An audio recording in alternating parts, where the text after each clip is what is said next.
Right, welcome back. Last time, well, not too much occurred. We've mainly been working on trying to get casual literacy up as fast as possible. Still going to take some time though. I've also went ahead and increased wages for officials to a living wage. This should help keep corruption down, especially provincial corruption. Although it has hit my tax income because a double whammy of raising provincial corruption and increased costs because now I need to pay more to my bureaucrats. Yay. Anyway, as far as more external stuff, I now can see Central Africa. And really, Maporo, despite its massive name, isn't actually that impressive. Because a lot of that red is just this massive Congo wasteland. Yeah. Additionally, the truce with Lundu is ending soon, and I'm also working on annexing Sofala. I think I'll put them on Scottish.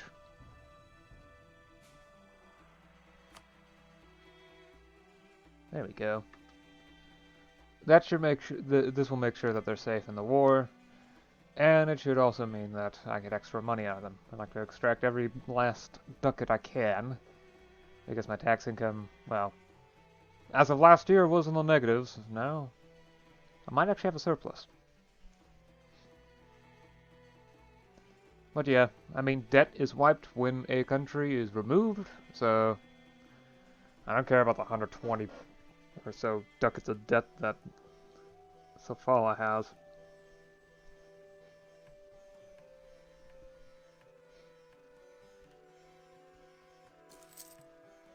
Yep, still losing money. Might even be more than last time. Oh yeah, it actually is more. Jeez. Oh well, no, actually, it used to be more than a ducat, now it's less than one. As of last year. Because other things could affect it, like the fact that I've been integrating the armies and navies of the vassal states that I've annexed. Which does increase costs. Plus, I've also been keeping naval maintenance up because I sent my trade fleet to the Red Sea and it's actually making a profit, so it's a boost from trade. So it's actually perfectly fine for me to do this.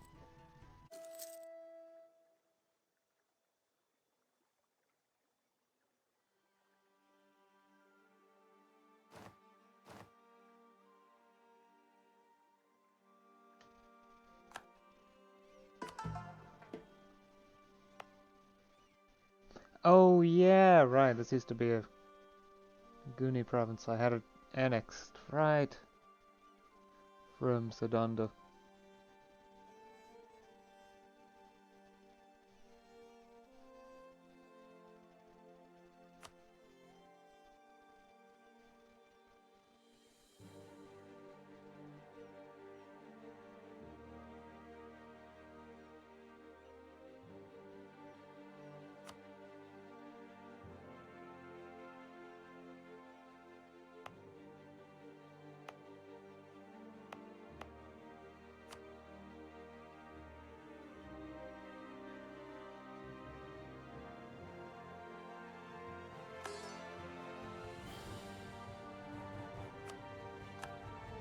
Ah, okay. Yep, that's gonna be rough.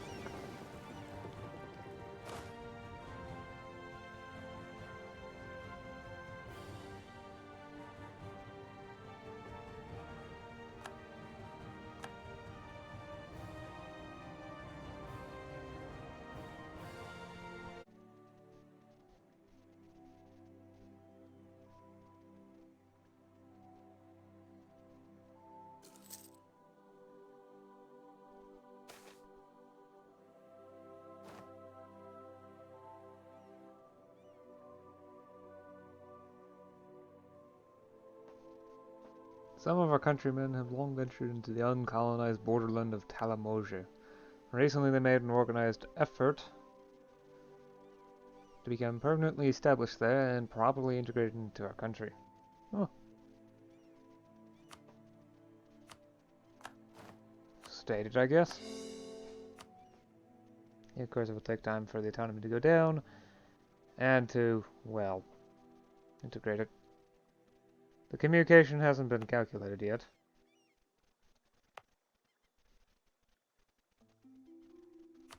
So that's how colonization works. It's completely random and it's driven by event. I didn't even make a focused effort to get to there, but it happened anyway.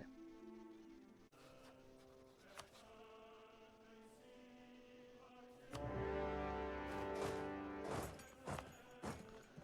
was hoping to stay here for longer, but I guess not.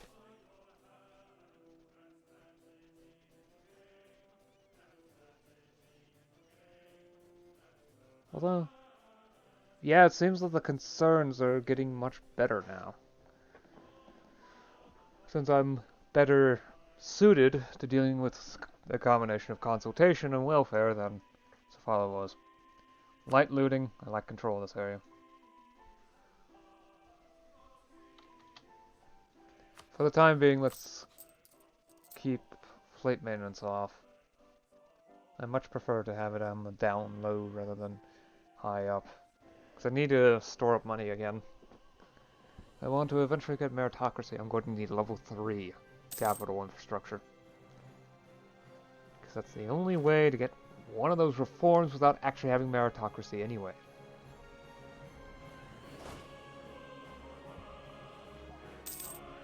So Don knows where the war goes, so let's occupy that first and foremost.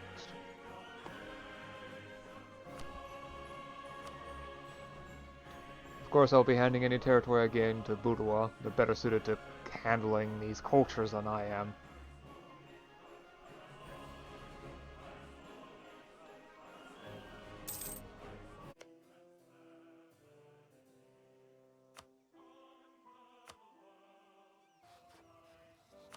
Right. Separate peace with you. As much money as possible. And there's nothing I can do to get more of this peace deal, so... There we go. Unified the Isle of the Moon under my rule.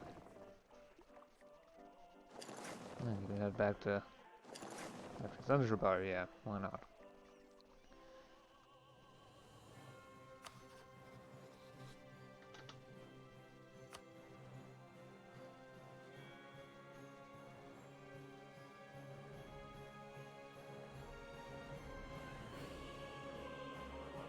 Yeah, I can't grab that far.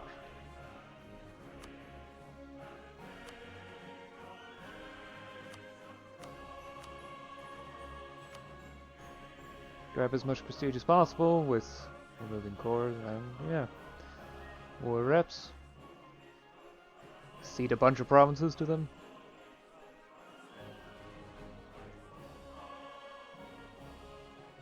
Yeah, this should do. This should do. Of course, I'll be handing this over directly to them. The only reason why I have it now is because it got unoccupied, so... Grant them the province of Sedanda. There we go. Now they've got a nice big name, just like Antankara. Now I just gotta head back to here and ensure that the missionary can finish without a revolt happening. Well, maybe a little bit quicker.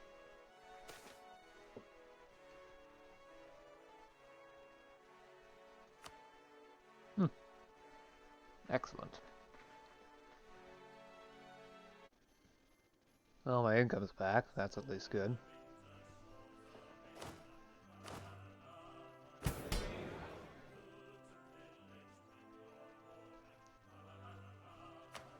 Do I have the authority for that now? Okay, so rural authority has increased somewhat. Interesting. Yet institutional authority has not decreased. So as a result, my 5 has no longer been downgraded to a 4. It's now a 5.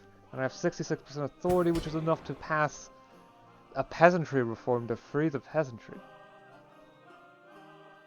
This will be expensive, but it's worth it. It will raise peasant freedom yearly.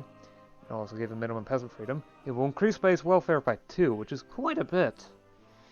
And plus 10% to rural production. This is extremely important since most of my industry is agrarian. And that's true for basically every country in the game, for the entire span of the game. With the exception of at the very end for a couple European countries like the UK. Because that's when the Industrial Revolution kicked in and everything. Anyway. Lose 10 legitimacy, lose 2 stability. The nobility are angry. Every one of those is pretty indifferent. The only sad bit is going to increase power costs. And make it much harder for me to gain stability for a while. But all this is still really good for me.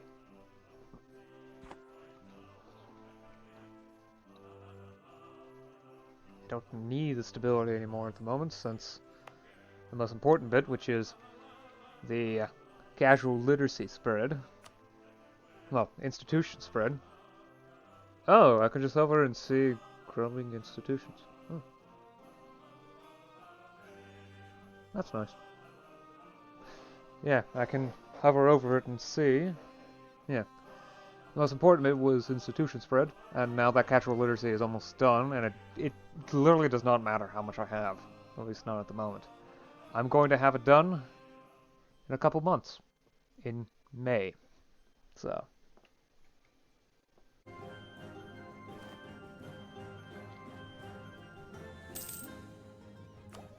I can embrace casual literacy. What I'm more interested in is whether or not scientific... Yeah, I have to embrace it in order for scientific methods to spread. It's actually an issue with the system. Because I don't actually need... I'm supposed to only need okay. Let me think. Supposedly, it just needs to be present in the province. However, in actuality... Oh, wait. Metro requirements, casual literacy... Never mind. Well, actually, yeah, still. You need to embrace it in actuality, while the requirements don't say that. Also, is it possible for it to... Oh, that's gonna take forever under normal circumstances, so I might as well grab it now. Okay, so 431. Well, I'm gonna lose more points just by taking the attack now, so...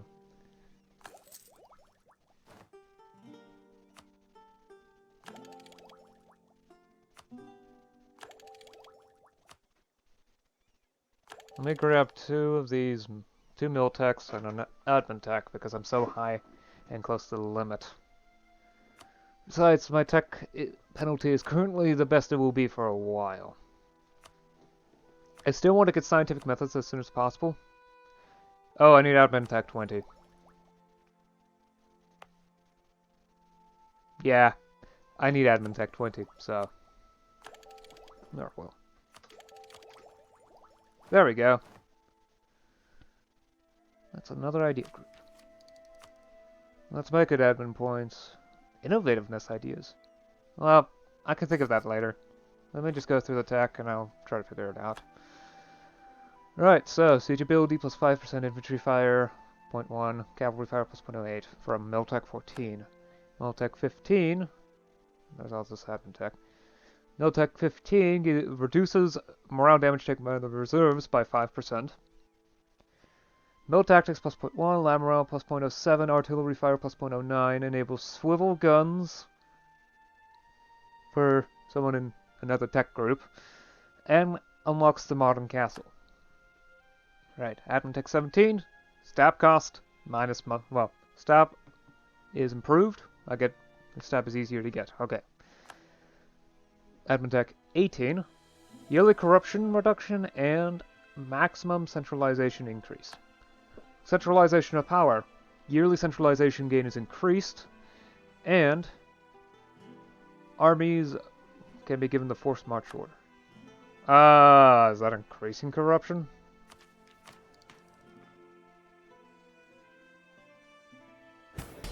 I certainly hope not.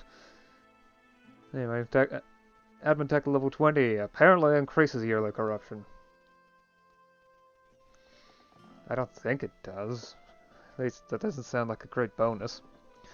Another idea group and resources maximum size are increased, so I can now have more districts, say agricultural districts in Zanzibar.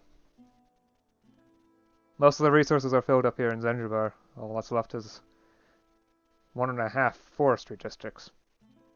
At the moment, but once this effect comes into play, which will be probably on the yearly calculations, this will be much, much improved. So now there's more room for investment. And honestly, the session's about done here, so... Okay, we'll see it then. Let's stop here. Alright, so... I have finally managed to invent independently casual literacy. I'm the only place outside of Europe to have it. At least as far as I'm aware. There could be colonies in the New World with it, but... I have no knowledge of such. Heck, Mizuzuma is the only province outside of Europe in the Old World that has it at all, so... Not even the European colonies have it. And commercialization is still taking its time to spread to certain areas, like here in Matoro, which is why casual literacy isn't coming. However, it's coming to here, so... We'll keep spreading across my country through the means of trade centers so long as commercialization is already there. Which isn't the case for every province. Oh well. I should start seeing scientific methods come in. I do fulfill all the requirements. My admin tech is at least 20, I made sure of that. Because I went through a large tech buy, mainly in military and administrative tech. The military tech was to... Well, I'm very close to the cap, so I may as well spend it before I lose it.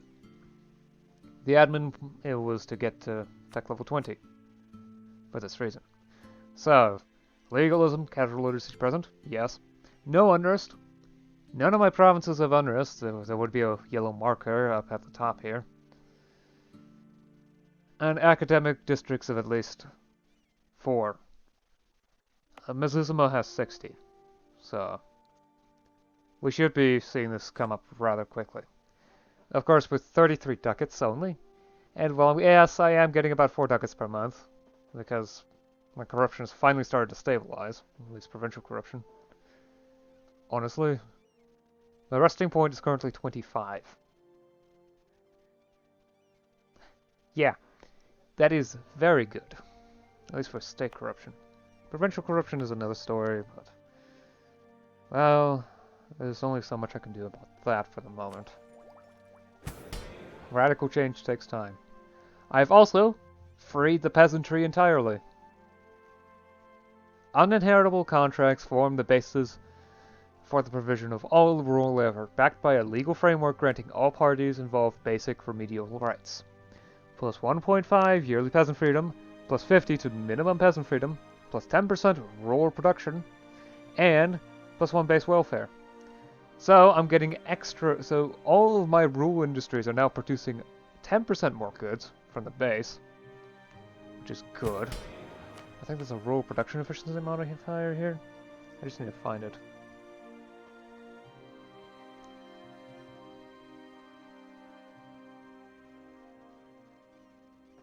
Okay, so I did in fact increase it by almost 10%. And since that makes up most of the economy, yeah, that's going to help increase my productivity by a lot. I should probably embrace Kimwani culture.